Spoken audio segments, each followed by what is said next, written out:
Olá, meu querido, olá, minha querida, chegando aqui com vocês, pessoal, meu Brasil varonil, isso mesmo, com um tema bem interessante, pessoal, como orar. Aqui quem vos fala é o pastor Marcos Rosa e seja, claro, bem-vindo ao meu canal.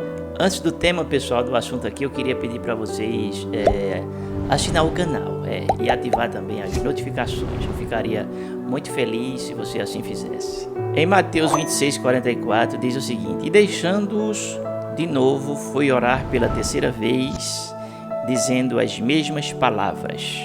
Como orar corretamente? Aqui a gente podia ver assim, dizer, rapaz, ele está repetindo, né? Ou seja, porque aquele momento era um momento específico, um momento muito especial, né?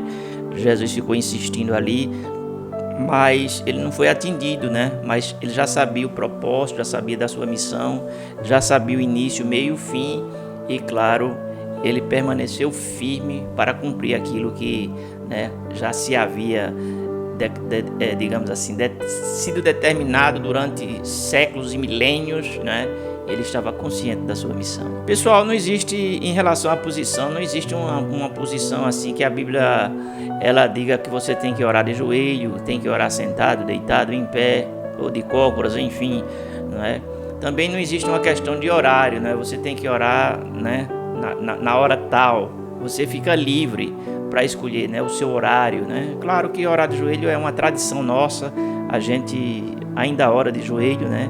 A maioria das igrejas já não estão mais orando de joelho, mas é interessante, né?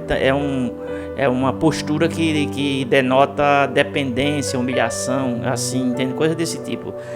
Mas você também pode orar em pé. O judeu ele ora muito em pé, entende, pessoal? Então é muito importante a gente entender essas coisinhas. Oração, na verdade, é um hábito. Assim como a gente adquire o hábito de fumar, de beber, de fazer as coisas que nós não devemos fazer e tudo mais, aquela coisa toda. E aquilo passa a ser parte da nossa vida, entende? O que eu estou querendo dizer? Da mesma forma, a oração, né? Claro que agora quem está liberto em Cristo Jesus, né, pessoal? Não faz mais nada disso. Porque ele agora é uma nova criatura, não é? Entende? Mas aí, reportando a oração ela é um hábito. Você, quando adquire aquele hábito, você é como que você, quando você deixa de fazer, eu pergunto a você, você é capaz, por exemplo, de deixar de respirar? Não é. Você não é capaz de deixar de se alimentar, por exemplo, de tomar água? Não, porque tudo aquilo é uma necessidade, não é? Claro, do corpo físico, não é? Quando o espírito ele se acostuma a ter contato com Deus, ele se habitua, ele sente aquela falta quando ele não faz. Oração significa você conversar com Deus, né? Você conversar com Deus, você dialogar, você abrir o seu coração, você dizer, né? É você se abrir totalmente, pessoal. Você tem que se abrir totalmente, não deixar nada, né, oculto, até porque Deus já sabe de tudo, né? Se você tem alguma pendência espiritual, você ali deliberadamente você, né? Falar nisso, pessoal, a primeira atitude que nós temos que ter, aliás, quando a gente se aproxima e vai orar, é pedir perdão, é pedir perdão dos nossos pecados, isso mesmo. Porque a gente peca, a gente erra e muitas vezes a gente vai orando e se esquece de pedir os perdão e aquilo se tornou um vício, não, se tornou um ativismo religioso na nossa vida, não é? Ou seja, a gente se tornou um religioso, entende? Pratica uma coisa, mas se esquece da outra e a outra é mais importante do que aquilo que você está fazendo, entende? Então é muito importante a gente se conscientizar de que a gente precisa, claro, né, de pedir perdão logo no início, né? Ou seja, o sacerdote quando chegava, ele se purificava e tudo, aquela coisa toda, para entrar no Santo dos Santos, entende? Claro que Jesus morreu, Jesus foi o Cordeiro, derramou sangue ali na cruz para que a gente tivesse direito, né? Ou seja, nossos pecados foram perdoados, mas nós temos que ter essa consciência de pedir, de reparar a nossa vida para agora entrar diante do Santo dos Santos, né? E começar essa conversa, esse diálogo com Deus, né? Não esconda nada. Se você estiver chateado, você fala, Deus, e diga o motivo. Se você precisar de pedir perdão, aliás, de perdoar alguém, diga mesmo, diga assim, eu preciso, mas não consigo. Tem um relacionamento aberto, entendeu o que estou querendo dizer? Se você tiver essa consciência, com certeza você vai crescendo, né, em intimidade e nesse relacionamento, é muito importante. Em terceiro lugar, pessoal, ter um coração sincero, né, um coração compungido, um coração ali, né, que esteja em pleno respeito, né, que esteja consciente de que está na presença do Eterno. Essa consciência, ela eleva o estado de espírito da pessoa. Lá em Jeremias diz assim: voltem-se para mim, não é? Rasguem o coração e não as vestes. Deus ali já estava direcionando as pessoas já para um tipo de oração mais, né, centrado, voltado no próprio ser, entende, pessoal? Porque as pessoas muitas vezes elas demonstravam que estavam arrependidas, rasgando vestes, né, jogando cinza sobre a cabeça, entendeu? Mas Deus está falando aqui justamente de um arrependimento que parte de dentro para fora e não de fora para dentro. Muitas vezes essas questões, né, exteriores, as pessoas praticam essa religiosidade, mas o coração ele não está curado não, viu?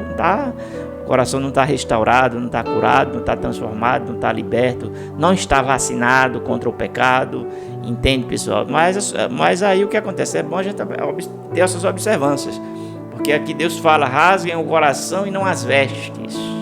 Quarto lugar, eu acho que sim, nós temos que orar com fé, né? Que a gente não está vendo Deus, a gente muitas vezes nem sente Ele, mas a gente não deve viver por aquilo que vê e nem por aquilo que sente, não é? Porque tem momento que a gente está na carne, assim, tipo, não está naquele nível, né? Aí o que acontece? A gente não está crescendo, não está se desenvolvendo, não está naquele nível vertical, entende? Então é muito importante a gente entender isso, não é, pessoal? Orar com fé. A pessoa que ora com fé, ele come qual a base para ele orar com fé? A base para ele orar com fé é justamente ele crer na palavra, é ele crer que Deus existe, é crer que Deus age, é crer que Deus faz, é crer que Deus está lhe ouvindo, enfim, é crer que aquilo que ele está entregando, Deus vai resolver, entende? Em quinto lugar, como orar, né? Em quinto lugar, a gente tem que orar com humildade, a gente tem que orar com humildade, porque a humildade eleva, né? E a arrogância abate, né? Humilhai-vos diante de Deus e Ele vos exaltará. Os exaltados serão humilhados e os que se humilham serão exaltados. Claro, diante de Deus, né? Então, a humildade é muito importante. Você observa que quando chegou duas pessoas para orar diante do muro, um olhava para o céu e dizia, né? Falava muito, o outro olhou para baixo e disse: tem misericórdia de mim, né? Aí Jesus disse assim: tá vendo aquele dali já foi ouvido diante do Pai, mas aquele outro ali, entende o que eu estou querendo dizer? Porque quando a pessoa ia orar diante do muro e ela levantava os olhos, né? Que o judeu não levanta os olhos quando ele chega diante do muro das lamentações, ele baixa a cabeça em estado de humilhação, entendeu o que eu estou querendo dizer? Então é muito importante a pessoa ter humildade. Em sexto lugar, é muito importante também você orar com sinceridade, ser uma pessoa sincera, não é? Ou seja, se você precisa de perdão, você se conscientiza e você chega para Deus e pede. Davi, no Salmo 51, ele foi assim, ele foi sincero. Depois que caiu a ficha, ele chegou e disse: contra ti somente eu pequei, né? E ali ele começa a fazer uma oração de arrependimento, né? Então, a sinceridade agrada a Deus, agrada o coração de Deus. Entende o que eu estou falando? Em sétimo lugar, a gente tem que perseverar na oração. A oração muitas vezes não vem a resposta de primeira, nem de segunda e nem de terceira. Não quer dizer que Deus não tenha ouvido, não, Senhor, não é isso.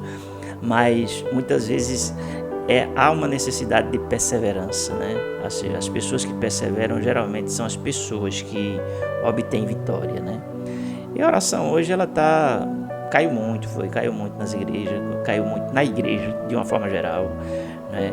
A dependência de Deus diminuiu muito, né? A tecnologia atrapalhou, está atrapalhando, está sugando a vida do povo, né? E se a gente não tiver cuidado, a gente vai no barco também. Outra coisa, para terminar, a gente tem que orar em nome de Jesus, não é em nome de fulano, ciclano, beltrano, é em nome de Jesus. Foi assim que ele orou, foi assim que ele ensinou, né? Tudo que você for fazer, feche, inicie no nome de Jesus e termine no nome de Jesus Cristo. Porque Jesus Cristo, ele é aquele que intercede diante do Pai, né? Não tem outro não, viu? Tá? Se alguém lhe ensinou, então passa essa parte, não tem base bíblica. Jesus é aquele que é o nosso mediador, é Ele que intercede por nós e é Ele que responde às nossas orações segundo a vontade do Pai, claro. Na oração, Jesus ensina, se você tem alguma coisa contra alguém, perdoe. Geralmente existe sempre um biscoizinho no coração da gente, sempre existe. Muitas vezes não é causado por você, mas causado por terceiro, e aquilo implica, influencia, não é? E você tem que fazer esse reparo e tampar fechar essa porta, porque o inimigo entra e ele entra com força. É muito importante você entender isso. Existe assim um pensamento aqui no Brasil, não é? Eu não sei se é lá fora também, que a oração de madrugada tem mais força. Não, a oração não tem isso não tem horário não, certo? A oração de madrugada, ela pode ser bem para você, né? Você está com a mente mais limpa, está com a mente mais despreocupada, mas em relação a Deus isso aí não importa não, sabe? A oração de madrugada é importante sim, mas não quer dizer que a oração de madrugada Deus só vale ouvir na madrugada não, tá entendendo agora? Bom pessoal, se você puder, compartilhe esse vídeo com alguém, tá certo? Eu vou ficando por aqui. Beijo no coração de vocês e a gente se vê.